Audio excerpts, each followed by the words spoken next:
ಎಲ್ಲರಿಗೂ welcome to the study Sudeep YouTube channel. ಇವತ್ತಿನ ಈ ವಿಡಿಯೋದಲ್ಲಿ ನಾವು ಸೆಪ್ಟೆಂಬರ್ 19 ಮತ್ತು 20ರ ಕರೆಂಟ್ ಅಫೇರ್ಸ್ ಬಗ್ಗೆ ಮಾಹಿತಿಯನ್ನು ನೋಡೋಣ. ಮೊದಲನೇದಾಗಿ ಪ್ರಶ್ನೆ ನೋಡೋದಾದರೆ ನಮ್ಮ ಮೊದಲನೇ ಪ್ರಶ್ನೆ, ಯಾವ ರಾಷ್ಟ್ರವು ಚಂದ್ರಯಾನ್-1 ಉಪಗ್ರಹವನ್ನು ಉಡಾವಣೆ ಮಾಡಿದೆ? ಇದಕ್ಕೆ ಸರಿಯಾದ ಉತ್ತರ ಆಪ್ಷನ್ಸ್ ಬಿ, ಇರಾನ್. ಇರಾನ್ ದೇಶ ಏನು ಮಾಡಿದೆ ಅಂದರೆ ಇತ್ತೀಚೆಗೆ ಚಂದ್ರಯಾನ್-1 ಎಂಬ ಉಪಗ್ರಹವನ್ನು ಉಡಾವಣೆ ಮಾಡಿದೆ. ಇರಾನ್ ತನ್ನ ಎರಡನೇ ಉಪಗ್ರಹ ಚಂದ್ರಯಾನ್-1 ಅನ್ನು ಯಶಸ್ವಿಯಾಗಿ ಉಡಾವಣೆ ಮಾಡಿದೆ ಅಂತ ಹೇಳ್ಬೋದು. ಚಂದ್ರಯಾನ್-1 ಯಾವ ದೇಶ ಉಡಾವಣೆ ಮಾಡಿದ ಉಪಗ್ರಹ ಇದೆ ಅಂತ ಪ್ರಶ್ನೆ ಕೇಳಬಹುದು, ನೋಡಿಕೊಳ್ಳಿ. ಇದಕ್ಕೆ ಸರಿಯಾದ ಉತ್ತರ ಇರಾನ್ ದೇಶ ಆಗಿದೆ ನೋಡಿ. ಇರಾನ್ನ ಅರೆ ಸೈನಿಕ ಪಡೆ ರೆವಲ್ಯೂಷನರಿ ಗಾರ್ಡ್ ಕ್ವಾಮ್ 100 ರಾಕೆಟ್ಗಳ ಮೂಲಕ ಉಪಗ್ರಹವನ್ನು ಉಡಾಯಿಸಿದೆ ಅಂತ ಹೇಳ್ಬೋದು. ಅದು ಇರಾನ್ ದೇಶ. ಇದು 60 ಕಿಲೋಗ್ರಾಂಗಳನ್ನು ತೂಕದ ಚಂದ್ರಯಾನ್-1 ಉಪಗ್ರಹವನ್ನು 550 ಕಿಲೋಮೀಟರ್ ಕಕ್ಷೆಯಲ್ಲಿ ಇರಿಸಲಾಗಿದೆ. ಅಂದರೆ ಆಕಾಶದಲ್ಲಿ ಅಷ್ಟು 550 ಕಿಲೋಮೀಟ್ರಷ್ಟು ಮೇಲಕ್ಕೆ ಇರಿಸಲಾಗಿದೆ ಅಂತ ಹೇಳ್ಬೋದು. ಚಂದ್ರಯಾನ್-1 ಇದು ಇರಾನ್ ದೇಶಕ್ಕೆ ಸಂಬಂಧಿಸಿದಂಥ ಉಪಗ್ರಹವಾಗಿದೆ ಅಂತ ಹೇಳ್ಬೋದು. ಇದು ಭಾಳ ಇಂಪಾರ್ಟೆಂಟ್ ಆಗುತ್ತೆ ನೋಡಿ. ಚಂದ್ರಯಾನ್-1 ಇರಾನ್ ದೇಶ ಉಪಗ್ರಹ. ಹಾಗಾದರೆ ಇರಾನ್ ದೇಶದ ನೋಡೋದಾದರೆ ಇರಾನ್ ದೇಶದ ರಾಜಧಾನಿ ಟೆಹರಾನ್ ಇದೆ. ಇರಾನ್ ದೇಶದ ಅಧಿಕೃತ ಭಾಷೆ ಯಾವುದಿತ್ತಂದರೆ ಪರ್ಷಿಯನ್ ಭಾಷೆ ಇರಾನ್ ದೇಶದ ಅಧಿಕೃತ ಭಾಷೆಯಾಗಿದೆ. ಅದೇ ರೀತಿಯಾಗಿ ಇರಾನ್ ದೇಶದ ಅಧ್ಯಕ್ಷರು ಮೌಸದ್ ಪೆಜೆಸ್ಕಿಯನ್ ಅವರು ಇರಾನ್ ದೇಶದ ಪ್ರಸ್ತುತ ಅಧ್ಯಕ್ಷರಿದ್ದಾರೆ. ಯಾರು?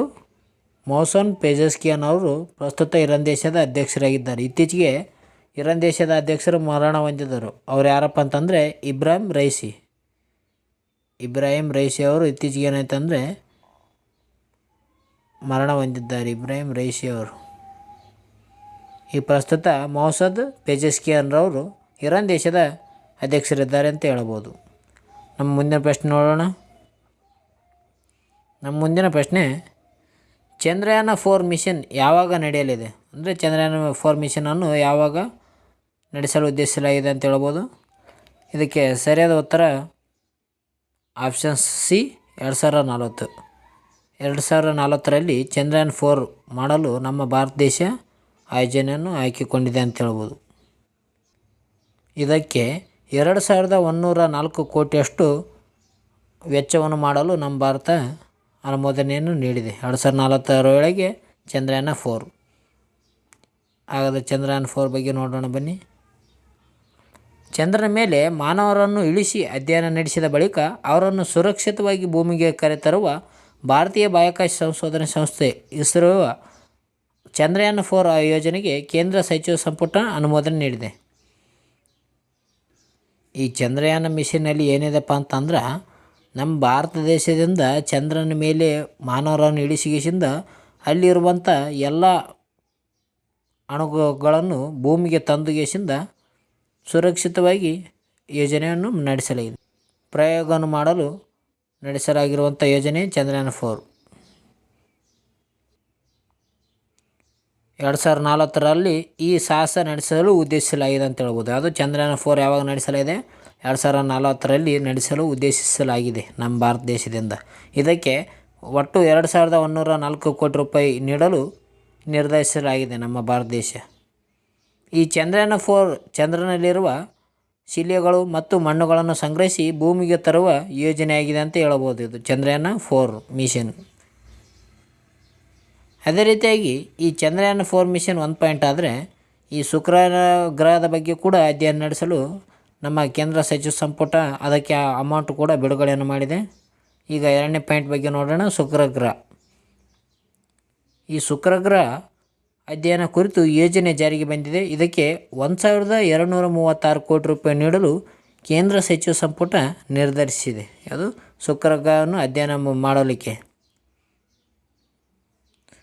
ಬಾಹ್ಯಾಕಾಶ ಇಲಾಖೆಯ ಮಾರ್ಗದರ್ಶನದಲ್ಲಿ ಶುಕ್ರ ಆರ್ಬಿಟರ್ ಮಿಷನ್ ಅನ್ನು ಅಧ್ಯಯನ ನಡೆಸಲಿದೆ. ಈ ಶುಕ್ರ ಗ್ರಹಕ್ಕೆ ಸಂಬಂಧಿಸಿದಂತೆ ಶುಕ್ರ ಆರ್ಬಿಟರ್ ಮಿಷನ್ ಅನ್ನು ಕೂಡ ಅಧ್ಯಯನವನ್ನು ನಡೆಸಲಿದೆ. ಇದಕ್ಕೆ 1236 ಕೋಟಿ ರೂಪಾಯಿಗಳು ಕೂಡ ನಮ್ಮ ಕೇಂದ್ರ ಸಚಿವ ಸಂಪುಟದಿಂದ ಅನುಮೋದನೆಯನ್ನು ನೀಡಲಾಗಿದೆ. ಅದೇ ರೀತಿಯಾಗಿ ನಮ್ಮ 3ನೇ ಪಾಯಿಂಟ್ ನೋಡೋಣ. 3ನೇ ಪಾಯಿಂಟ್ನಲ್ಲಿ ಬಾಹ್ಯಾಕಾಶ ನಿಲ್ದಾಣ.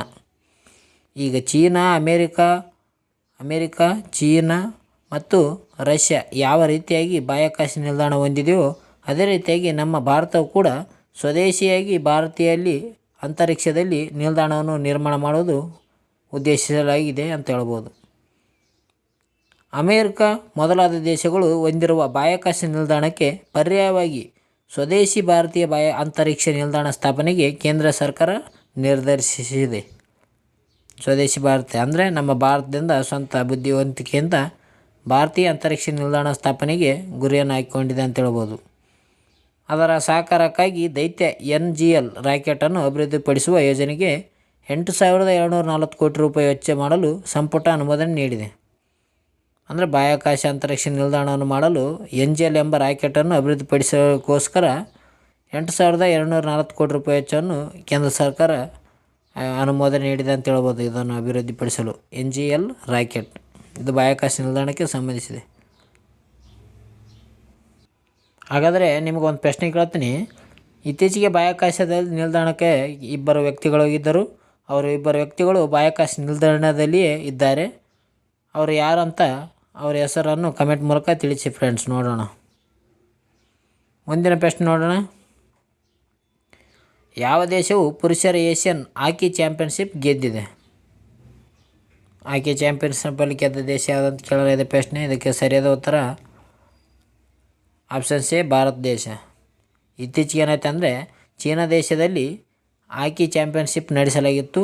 ಅದರಲ್ಲಿ ನಮ್ಮ ಭಾರತ ದೇಶ ಚೀನಾ ದೇಶವನ್ನೇ ಆತಿಥ್ಯ ರಾಷ್ಟ್ರವಾಗಿರುವ ಚೀನಾ ದೇಶವನ್ನೇ ಸೋಲಿಸುವ ಮೂಲಕ 5ನೇ ಬಾರಿಗೆ ಚಾಂಪಿಯನ್ಶಿಪ್ ಟ್ರೋಫಿಯನ್ನು ಪಡೆದುಕೊಂಡಿದೆ ಅಂತ ಹೇಳಬಹುದು. ಅದು ನಮ್ಮ ಭಾರತ ದೇಶ 5ನೇ ಬಾರಿಗೆ ಹಾಕಿ ಚಾಂಪಿಯನ್ಶಿಪ್ ಟ್ರೋಫಿ ಪಡೆದಿದೆ. ಹರ್ಮನ್ಪ್ರೀತ್ ಸಿಂಗ್ ನೇತೃತ್ವದ ಭಾರತೀಯ ಪುರುಷರ ಹಾಕಿ ತಂಡವು 5ನೇ ಬಾರಿಗೆ ಪುರುಷರ ಏಷ್ಯನ್ ಹಾಕಿ ಚಾಂಪಿಯನ್ಶಿಪ್ ಟ್ರೋಫಿಯನ್ನು ಗೆದ್ದುಕೊಂಡಿದೆ. 2024ರ ಏಷ್ಯನ್ ಚಾಂಪಿಯನ್ಶಿಪ್ ಟ್ರೋಫಿಯ ಫೈನಲ್ನಲ್ಲಿ ಹಾಲಿ ಚಾಂಪಿಯನ್ ಭಾರತವು ಆತಿಥ್ಯ ರಾಷ್ಟ್ರ ಆಗಿರುವ ಚೀನಾವನ್ನು ಸೋಲಿಸಿ ದಾಖಲೆಯ 5ನೇ ಪ್ರಶಸ್ತಿಯನ್ನು ಗೆದ್ದುಕೊಂಡಿದೆ ಅಂತ ಹೇಳ್ಬೋದು. ಅಂದರೆ ಆತಿಥ್ಯ ರಾಷ್ಟ್ರ ಆಗಿರುವ ಚೀನಾ ದೇಶವನ್ನೇ ಸೋಲಿಸುವ ಮೂಲಕ ನಮ್ಮ ಭಾರತ ದೇಶ 5ನೇ ಟ್ರೋಫಿಯನ್ನು ಪಡೆದುಕೊಂಡಿದೆ. ಆಯ್ಕೆ ಆಡೋದರಲ್ಲಿ ನಮ್ಮ ಭಾರತ ದೇಶ 5ನೇ ಟ್ರೋಫಿಯನ್ನು ಗೆದ್ದುಕೊಂಡಿದೆ ಅಂತ ಹೇಳ್ಬೋದು ನಾವು. ಯಾವ ದೇಶವನ್ನು ಸೋಲಿಸುವ ಮೂಲಕ? ಚೀನಾ ದೇಶವನ್ನು ಸೋಲಿಸುವ ಮೂಲಕ. ಇಂಪಾರ್ಟೆಂಟ್ ಆಗುತ್ತೆ. ಯಾವ ದೇಶವು ಹಾಕಿ ಚಾಂಪಿಯನ್ಶಿಪ್ಪಲ್ಲಿ ರನ್ನರ್ ಅಪ್ ಆಯಿತು ಅಂತ ಪ್ರಶ್ನೆಯನ್ನು ಕೇಳಬಹುದು. ಗೆದ್ದ ದೇಶ ಭಾರತ. ನೋಡಿಕೊಳ್ಳಿ ಫ್ರೆಂಡ್ಸ್. ಮುಂದಿನ ಪ್ರಶ್ನೆ ನೋಡೋಣ. ಮುಂದಿನ ಪ್ರಶ್ನೆ, ದೆಹಲಿಯ ನೂತನ CM ಆಗಿ ಆಯ್ಕೆಯಾದವರು ಯಾರು? ಇತ್ತೀಚೆಗೆ ಏನಾಗಿದೆ ಅಂದರೆ ದೆಹಲಿಯ ನೂತನ CM ಆಯ್ಕೆಯಾಗಿದ್ದಾರೆ. ಅದು ಮಹಿಳೆಯರಲ್ಲಿ. ಅದು ಯಾರಪ್ಪ ಅಂತಂದರೆ ಆಪ್ಷನ್ ಸಿ ಅತಿಶಿ ಅಂತ ಹೇಳ್ಬೋದು. ದೆಹಲಿಯ 3ನೇ ಮಹಿಳೆಯಾಗಿ ಇವರು ಆಯ್ಕೆಯಾಗಿದ್ದ CM ಅಂದರೆ ಯಾರು? ಅತಿಶಿ ಅವರು. ದೆಹಲಿಯ 3ನೇ CM ಮಹಿಳೆ CM ಮಹಿಳೆಯಾಗಿದ್ದಾರೆ. 3ನೇ ಮಹಿಳೆ CM. BJP ನಾಯಕಿ ಸುಷ್ಮಾ ಸ್ವರಾಜ್ ಮತ್ತು ಕಾಂಗ್ರೆಸ್ ನಾಯಕಿ ಶೀಲಾ ದೀಕ್ಷಿತ್ ನಂತರ ದೆಹಲಿಯ CM ಗದ್ದುಗೆ ಏರಿದ 3ನೇ ಮಹಿಳೆ ಎಂಬ ಹೆಗ್ಗಳಿಕೆಗೆ 43 ವರ್ಷದ ಅತಿಶಿ ಅವರು ಪಾತ್ರರಾಗಿದ್ದಾರೆ ಅಂತ ಹೇಳ್ಬೋದು. ಸದ್ಯ ದೇಶದಲ್ಲಿ ಏಕೈಕ ಮಹಿಳಾ CM ಆಗಿರೋರು ಯಾರಂದರೆ ಮಮತಾ ಬ್ಯಾನರ್ಜಿ. ಈಗ ನಮ್ಮ ಭಾರತ ದೇಶದಲ್ಲಿ ಸದ್ಯ ಮಹಿಳಾ CM ಯಾರಿದ್ದಾರೆ ಅಂದರೆ ಮಮತಾ ಬ್ಯಾನರ್ಜಿ ಅವರಿದ್ದಾರೆ. ಇವರು ಪಶ್ಚಿಮ ಬಂಗಾಳದ CM ಆಗಿದ್ದಾರೆ ಅಂತ ಹೇಳ್ಬೋದು ಮಮತಾ ಬ್ಯಾನರ್ಜಿ ಅವರು. ಜೊತೆಗೆ ಈಗ ಅತಿಶಿ ಅವರು ಕೂಡ ಸೇರ್ಪಡೆ ಆಗಿದ್ದಾರೆ ಅಂತ ಹೇಳ್ಬೋದು. ಸುಷ್ಮಾ ಸ್ವರಾಜ್ ಅವರು ದೆಹಲಿಯ CM ಆಗಿದ್ದು 1988ರಲ್ಲಿ 52 ದಿನಗಳ ಕಾಲ ದೆಹಲಿಯ CM ಆಗಿದ್ದರು. ಶೀಲಾ ದೀಕ್ಷಿತ್ ಅವರು 15 ವರ್ಷ ದೆಹಲಿಯ CM ಆಗಿ ಕಾರ್ಯನಿರ್ವಹಿಸಿದ್ದಾರೆ. ದೆಹಲಿಯಲ್ಲಿ ಅತಿ ಹೆಚ್ಚು CM ಆಗಿ ಕಾರ್ಯನಿರ್ವಹಿಸಿದ ಮಹಿಳೆ ಯಾರಪ್ಪ ಅಂತಂದರೆ ಶೀಲಾ ದೀಕ್ಷಿತ್ ಅಂತ ಹೇಳ್ಬೋದು ನಾವು. ಇವರು 15 ವರ್ಷಗಳ ಕಾಲ ದೆಹಲಿಯಲ್ಲಿ CM ಆಗಿ ಕಾರ್ಯನಿರ್ವಹಿಸಿದ್ದಾರೆ. ಮುಂದೆ ನೋಡೋದಾದರೆ ಇವತ್ತಿನ ಒನ್ಲೈನರ್ಸ್ ಇದ್ದಾವೆ. ನೋಡೋದಾದರೆ ಇತ್ತೀಚೆಗೆ ವಿಪತ್ತು ನಿರ್ವಹಣಾ ಕುರಿತು ರಾಷ್ಟ್ರೀಯ ವಿಚಾರ ಸಂಕಿರಣ ಎಕ್ಸರ್ಸೈಸ್ ಎಕ್ಸ್ ಎಲ್ಲಿ ನಡೆಯಲಿದೆ? ಇದಕ್ಕೆ ಸರಿಯಾದ ಉತ್ತರ ಚೆನ್ನೈನಲ್ಲಿ ನಡೆಯಲಿದೆ. ಅದೇ ರೀತಿಯಾಗಿ ಬಂದರುಗಳು, ಶಿಪ್ಪಿಂಗ್ ಮತ್ತು ಜಲಮಾರ್ಗಗಳ ಸಚಿವಾಲಯವು ಯಾವ ಒಲಿಂಪಿಕ್ ಪದಕ ವಿಜೇತ ಶೂಟರನ್ನು ತನ್ನ ಬ್ರ್ಯಾಂಡ್ ಅಂಬಾಸಿಡರ್ ಆಗಿ ನೇಮಿಸಿದೆ ಅಂತ ಹೇಳ್ಬೋದು.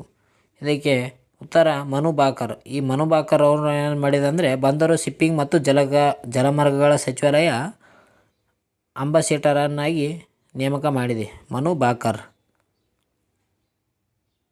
ಇವರು ಮನು ಭಾಕರ್ ಯಾರಪ್ಪ ಅಂತಂದರೆ ಒಬ್ಬ ಶೂಟರ್ ಅಂತ ಹೇಳ್ಬೋದು. ಯಾವ ಆಟಕ್ಕೆ ಸಂಬಂಧಿಸಿದ್ದಾರೆ ಅಂದರೆ ಶೂಟರ್. ಅದೇ ರೀತಿ ಮುಂದೆ ನೋಡೋದಾದರೆ ದೆಹಲಿಯ ಹೊಸ ಮುಖ್ಯಮಂತ್ರಿ ಯಾರಾಗಿದ್ದಾರೆ? ಇದಕ್ಕೆ ಉತ್ತರ ಅತಿಶಿ ಮರ್ಲೇನಾ. ಇವರು ದೆಹಲಿಯ 3ನೇ ಮಹಿಳಾ ಮುಖ್ಯಮಂತ್ರಿ. ಸ್ವಚ್ಛತಾ ಹಿ ಸೇವಾ 2024 ಅಭಿಯಾನದ ವಿಷಯ ಏನಿದೆಪ್ಪ ಅಂತಂದರೆ ಥೀಮ್ ಅಂದರೆ 2024ರ ಸ್ವಚ್ಛತಾ ಹಿ ಸೇವಾ ಅಭಿಯಾನದ ಥೀಮ್ ಏನಿದೆ ಅಂತ ಕೇಳಲಿದೆ. ಏನಿದೆ ಅಂದರೆ ಸ್ವಭಾವ ಸ್ವಚ್ಛತಾ ಸಂಸ್ಕಾರ ಎಂಬುದು 2024ರ ಸ್ವಚ್ಛತಾ ಹಿ ಸೇವಾ ಅಭಿಯಾನದ ಥೀಮ್ ಅಥವಾ ವಿಷಯವಾಗಿದೆ ಅಂತ ಹೇಳ್ಬೋದು. ಓಕೆ ಫ್ರೆಂಡ್ಸ್, ಇವತ್ತಿನ ವಿಡಿಯೋದಲ್ಲಿ ಇಷ್ಟೇ. ನಿಮಗೇನಾದರೂ ಈ ವಿಡಿಯೋ ಇಷ್ಟ ಆಯ್ತು ಅಂದರೆ ಲೈಕ್ ಮಾಡೋದು ಮರಿಬೇಡಿ. ಅದೇ ರೀತಿಯಾಗಿ ಈ PDF ಯಾರಿಗೆ ಬೇಕು ಟೆಲಿಗ್ರಾಮ್ ಗ್ರೂಪಲ್ಲಿ ಹಾಕಿರ್ತೀನಿ, ಎಲ್ಲರೂ ಜಾಯ್ನ್ ಆಗಿ ಅಲ್ಲಿಗೆ. ಮುಂದಿನ ವಿಡಿಯೋದಲ್ಲಿ ಸಿಗೋಣ ಫ್ರೆಂಡ್ಸ್. ಎಲ್ಲರಿಗೂ ಬಾಯ್. ಯಾರು ಹೊಸಬರಿದ್ದರೂ ಅವರೆಲ್ಲರೂ ಬೇಗನೆ ಸಬ್ಸ್ಕ್ರೈಬ್ ಮಾಡಿಕೊಳ್ಳಿ. ಡೈಲಿ ಬರೋ ನಮ್ಮ ನ್ಯೂಸನ್ನು ನೋಡಿಕೊಳ್ಳಿ ತಪ್ಪದೆ. ಓಕೆ ಫ್ರೆಂಡ್ಸ್, ಎಲ್ಲರಿಗೂ ಬಾಯ್ ಫ್ರೆಂಡ್ಸ್.